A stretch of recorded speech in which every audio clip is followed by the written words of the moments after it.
Bismillahirrahmanirrahim. Assalamualaikum warahmatullahi wabarakatuh dan salam sejahtera. Terima kasih sekali lagi kepada dan bertukar Timbalan Yang di-Pertua di atas ruang untuk kemahaman bersama dengan semua ahli Dewan bagi membahas RUU Rang Undang-Undang Perbekalan 2025 yang juga dikenali sebagai Belanjawan 2025. Saya yakin rakan-rakan ahli parlimen yang lain sudah membangkitkan berbagai perkara yang berkaitan dengan kebajikan dan keadilan untuk semua golongan rakyat, seperti isu perluasan cukai SST, penyasaran subsidi petrol, pendidikan serta kesihatan, gaji minimum dan sebagainya. Saya juga bersetuju dan menyokong semua cadangan-cadangan yang baik untuk rakyat, tak kira dari sebelah sini atau dari sebelah sana, jika ianya merupakan suatu kebaikan untuk negeri dan negara kita, dan mana-mana yang merupakan teguran kepada kerajaan, anggaplah itu tandanya kita sebagai manusia biasa. Sebagaimana satu ungkapan, to err is human, dengan izin. Bahawa kita senantiasa perlu berusaha untuk menyediakan bajet terbaik, tetapi tentunya ada kelemahan yang kerajaan perlu akui dengan hati terbuka dan ianya masih boleh diperbaiki. Tuan Yang di-Pertua, sebagaimana yang pernah saya nyatakan dalam Dewan Yang Mulia ini dan juga disebut oleh semua ahli-ahli Dewan yang lain, sesebuah kerajaan mempunyai tanggungjawab terhadap semua peringkat dan golongan rakyat, tak kira latar belakang mereka, agama, kaum, tua, muda, miskin, hatta orang berada dan kaya sekalipun ada hak yang wajar ditunaikan oleh negara kepada mereka dan vice versa. Oleh yang demikian, dalam usaha untuk menambah sumber kewangan negara demi pembangunan ekonomi dan sosial, kerajaan mestilah cermat dan berhati-hati agar dalam masa yang sama ia turut mengurangkan bebanan yang ditanggung oleh rakyat dan turut berlaku adil kepada semua. Inilah intipati maksud firman Allah Ta'ala dalam Al-Quran dalam surah Al-Ma'idah ayat 8 yang bermaksud, hendaklah kamu berlaku adil kepada sesiapa jua, kerana sikap adil itu lebih hampir kepada takwa. Sebagai contohnya, apabila disebut mengenai T15 yang dirujuk sebagai maha kaya, kita terpinga-pinga kerana T15 yang tidak jelas perinciannya ini sebenarnya jauh dari ungkapan maha kaya yang sebenarnya ditulis dalam teks bajet sebanyak 3 kali dan diulang dalam ucapan sebanyak 8 kali semasa pembentangan. Perkara threshold sama ada T15, T10 atau T5 ini wajar ditentukan lebih awal dengan cermat dalam merangka sesuatu bajet dan bukannya disesuaikan definisinya apabila sedar kelompok ini bukanlah daripada kelompok maha kaya. Apapun alhamdulillah, kerana kerajaan bersifat responsif dalam hal ini untuk menentukan threshold baru kelompok ini, sebagaimana yang dilaporkan oleh media pada hari semalam sebagai T10. Kita pun tak tahu betul atau tidak lagi. Penentuan yang baru ini juga, kerajaan juga masih mesti bersifat adil kepada mereka. Tak kiralah siapa ada daripada golongan T10 atau T5, kerana golongan ini juga akan bertanya motivasi dan perkhidmatan apa yang akan kami dapat dengan membayar cukai yang paling banyak ini. Tuan Yang di-Pertua, dalam pembangunan ekonomi sesebuah negara, ia sering terkait dengan kesan sampingan, terutama berkaitan dengan kelestarian sumber ataupun sustainability resources dengan izin. Di atas kesedaran ini, usaha membangunkan ekonomi dan teknologi hijau semakin menjadi penting untuk diusahakan. Sebuah kajian antarabangsa yang bertajuk Motivation for a Sustainable Ethos dengan izin yang diterbitkan oleh Springer Link pada Januari 2023 membuktikan bahawa penerapan prinsip pembangunan mampan dalam sesebuah polisi mampu untuk memberikan manfaat dan kesan positif kepada ekonomi dan masyarakat awam. Terutama ianya akan menjadi keperluan satu keperluan kepada syarikat besar luar negara. Justru dalam membangunkan sektor ekonomi dan teknologi hijau ini, selain menjadikan matlamat pembangunan mampan SDG sebagai kayu ukur prestasi, Indeks Prestasi Alam Sekitar atau Environmental Performance Index EPI dan Indeks Masa Depan Hijau atau The Green Future Index GFI wajar juga dijadikan sandaran oleh kerajaan. Untuk makluman Dewan Yang Mulia ini, EPI dan GFI ini diasaskan oleh Yale University dan MIT Technology Review Insight. Selain mempunyai indikator yang menyeluruh, ia juga mendapat pengiktirafan daripada Forum Ekonomi Dunia WEF. Tuan Yang Pertua, ramai yang khawatir pembangunan Mampang ini hanya layak dilaksanakan di negara maju kerana ia melibatkan suatu kos yang tinggi. Namun saya percaya di sana terdapat berbagai cara yang boleh diterokai untuk mengatasi cabaran ini. Antaranya ialah pihak kerajaan membentuk suatu kerjasama awam swasta yang dirangka melalui Pelan Induk Kerjasama Awam Swasta yang bukan sahaja memanfaatkan negara di peringkat antarabangsa, bahkan turut memberikan peluang kepada negeri-negeri untuk melaksanakan pembangunan yang lebih berdaya saing. Kita perlu menyedari bahawa pembangunan negara ini tidak akan terlaksana dengan jayanya jika kita bersikap pasif di peringkat antarabangsa. Justru itu dalam hal ini saya menyokong kedudukan Malaysia yang telah pun dipilih sebagai rakan negara di dalam blok Pakatan BRICS yang kini dipengusikan oleh Rusia. Bukan sahaja ia memberikan pilihan kepada negara kecil seperti Malaysia dalam menentukan naratif geopolitik antarabangsa, bahkan turut memberikan peluang ekonomi yang luas, terutama dalam aspek perdagangan, pelaburan dan perkongsian sumber.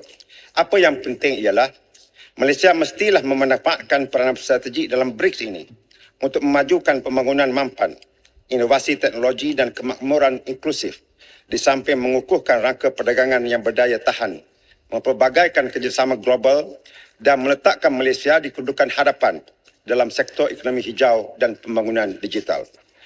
Supaya penyertaan kita dapat dioptimumkan, saya menggesa pihak kerajaan untuk membentangkan kepada Dewan Yang Mulia ini mengenai objektif yang boleh dicapai ataupun achievable objectives dengan izin, petunjuk prestasi yang boleh dinilai atau measurable performance indicators dengan izin, dan langkah-langkah strategik yang mungkin diambil untuk menunjukkan tindakan serius penyertaan ini akan memberi hasilnya, dan bagaimana pihak di negeri-negeri yang ada dalam negara kita ini, bagaimana pihak syarikat berkaitan kerajaan atau GLC dan syarikat-syarikat tempatan boleh sama-sama mengambil manfaat daripada penyertaan dalam BRICS ini. Di masa yang sama, negara kita juga perlu memanfaatkan dan mengusulkan supaya kerjasama spesifik bidang tertentu seperti ekonomi, perdagangan, teknologi, iaitu di kalangan negara Islam tertentu dapat kembali di meja rundingan untuk dilaksanakan, seperti pembentukan D8 Organisation for Economic Cooperation atau D8 yang pernah diwujudkan pada tahun 1996 selain daripada berusaha untuk menggerakkan kembali organisasi sedia ada seperti OIC yang tidak begitu berdaya di waktu ini. Tuan Yang Dipertua, selain daripada itu, sebagai sebuah rantau yang aman, walaupun terdiri daripada pelbagai latar belakang budaya, agama dan bangsa, Malaysia seharusnya memainkan peranan penting sebagai pengerusi ASEAN. Di dalam ruang yang diberikan ini, wajarlah beberapa isu berbangkit seperti kedaulatan Laut Cina Selatan diselesaikan secara diplomasi dengan mengambil pendekatan win-win situation dengan izin, selain memaksimumkan manfaat untuk kepentingan bersama, terutamanya dalam hal keterjaminan makanan dan perluasan pasaran perniagaan. Saya mengharapkan agar Malaysia dapat memimpin ASEAN dengan visi yang jelas dalam menggerakkan integrasi serantau, pertumbuhan mampan dan transformasi digital. Kita seharusnya memperjuangkan dasar yang saksama, ketahanan alam sekitar dan memperkukuhkan kerjasama strategik di luar rantau ini untuk memastikan ASEAN menjadi blok yang padu dan inovatif serta bersedia menghadapi cabaran global. Tuan Yang Dipertua, Tuan Timbalan Yang Dipertua, saya mengucapkan terima kasih kepada Larut selaku Ketua Pembangkang yang membangkitkan isu berkaitan royalti petroleum untuk Terengganu. Tuntutan kami di Terengganu, walau setengah pihak menjadikannya sebagai keputusan dan penderaan politik, Kemahaman bersama dengan rakan-rakan yang lain akan terus menyampaikan pendirian dan hasrat rakyat supaya royalti petroleum pada negeri dipulangkan terus kembali ke akaun negeri seperti mana yang diamalkan sejak sekian lama. Inilah antara contoh yang berlaku apabila tujuan politik mengatasi segalanya, maka ditimbul dan digunakanlah pelbagai alasan seumpama mengalih tiang gol dan berbagai syarat baharu untuk menidakkan tindakan penyaluran wang royalti petroleum secara terus kepada kerajaan negeri. Tuan Yang Pertua, saya mengucapkan terima kasih kepada Yang Amat Berhormat Tambun selaku Menteri Kewangan dan Perdana Menteri kerana terdapat beberapa projek diumumkan secara langsung untuk negeri Terengganu di dalam ucapan pembentangan belanjawan baru-baru ini. Ianya adalah berkait dengan ikhtiar yang pertama pembangunan terangkum, yang kedua menangani musibah bencana Ketiga, kerangka insentif pelaburan baharu. Keempat, pembaikian kemudahan pelancongan sempena tahun melawat Malaysia 2026. Kelima, berkaitan peralihan tenaga. Keenam,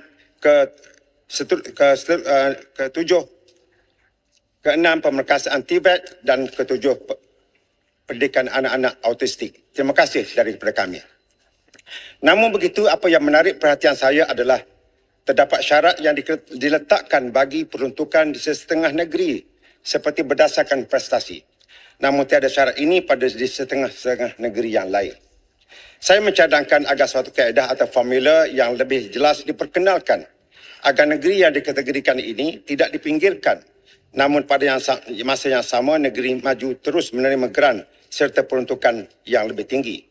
Tambah pula bagi memastikan elemen ketulusan dalam setiap pemberian kepada negeri-negeri, maka amat wajarlah Kerajaan Persekutuan melaksanakan fungsi pelaporan terhadap semua peruntukan yang disalurkan, termasuklah peruntukan istimewa atau special allocation dengan izin. Dan yang paling penting juga, memastikan setiap laporan tersebut boleh diakses oleh masyarakat awam di negara ini. Kalau boleh, Kemaman setujukah dengan apa yang disebut oleh Ketua Pembangkang supaya ada dasar fiskal federalism yang lebih adil dan saksama untuk negeri-negeri? Terima kasih kepada Indra Mahkota, sangat bersetuju dan minta itu dimasukkan dalam ucapan saya. Maka sudah tibanya masanya kerajaan memperkenalkan mekanisme baru, contoh seperti Independent Grant Council dengan izin, sebagaimana yang diamalkan di Australia dan Pakistan, agar pemberian kepada negeri diberikan secara berobjektif dan tidak dipengaruhi oleh sentimen politik kepartian, yang akhirnya rakyatlah yang menjadi bangsanya. Selain daripada itu juga, dalam mencapai keseimbangan dan keadilan dalam perkara yang melibatkan federalisme fiskal yang disebutkan dalam soalan tadi, maka adalah lebih baik dilaksanakan reformasi juga di peringkat dalam fungsi dan operasi Majlis Keuangan Negara supaya ianya menjadi forum dan ruang untuk negeri-negeri bagi terus berkembang maju. Tuan Yang Dipertua, di kesempatan ini juga saya ingin menyentuh beberapa perkara secara sedikit berkenaan dengan sektor pendidikan tinggi. Dari aspek peruntukan, Kementerian Pendidikan Tinggi menerima peningkatan hingga 10.4%, iaitu kepada 18 bilion dan merupakan antara kementerian yang menerima peruntukan tertinggi. Justru itu saya mengharapkan pertambahan peruntukan ini dapat menyediakan solusi terhadap isu-isu besar dalam sektor pendidikan tinggi seperti underemployment dengan izin yang masih menghantui para graduan kita, ketidakseimbangan gender di sektor pengajian tinggi, isu ketahanan mental yang menyusut dan sebagainya. Geran-geran pendidikan untuk pensyarah muda khususnya haruslah dikembalikan dengan lebih meluas tanpa mengenepikan pensyarah dan penyelidik berkelompok pertengahan yang wajar juga ditambah sediakan dengan jumlah yang munasabah di semua sektor bidang pengajian. Jika tidak ditangani secara efektif, isu seperti ini dikhawatiri akan merencatkan fokus utama dalam pembangunan pendidikan tinggi di Malaysia seperti penyediaan bakat terbaik negara serta perkongsian dan pemindahan ilmu pengetahuan. Sila gulung. Seminit. Sila gulung.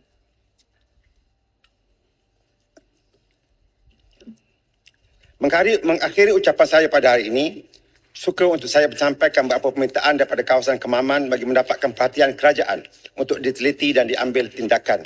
Bagi sektor kesihatan, dicadangkan penaik tarafan beberapa buah klinik, iaitu klinik Batu 2.5, klinik Cukai, klinik Kuala Kemaman dan klinik Kemasih. Permintaan ini mengambil kira faktor pertambahan jumlah pesakit dan kemudahan infrastruktur yang lebih baik. Kedua, disebabkan pertambahan penduduk dan penempatan di kawasan tertentu yang memerlukan pertambahan kekuatan anggota keselamatan dan dengan kewujudan pertambahan kawasan industri, saya mohon perhatian dan tindakan kerajaan untuk menaik taraf pondok-pondok polis di Kemaman, menaik taraf perjawatan ketua polis balai dan ketua polis daerah kepada jawatan hakiki yang lebih tinggi. Saya akhiri perbahasan saya ini dengan potongan ayat 134 surah An-Nisa yang bermaksud, wahai orang-orang yang beriman, hendaklah kamu menjadi orang yang sentiasa menegakkan keadilan dan menjadi saksi kebenaran kerana Allah, sekalipun terhadap diri kamu atau ibu bapa dan kaum kerabatmu. Semoga ia menjadi pedoman kita bersama dan sekali lagi terima kasih Tuan Yang Dipertua.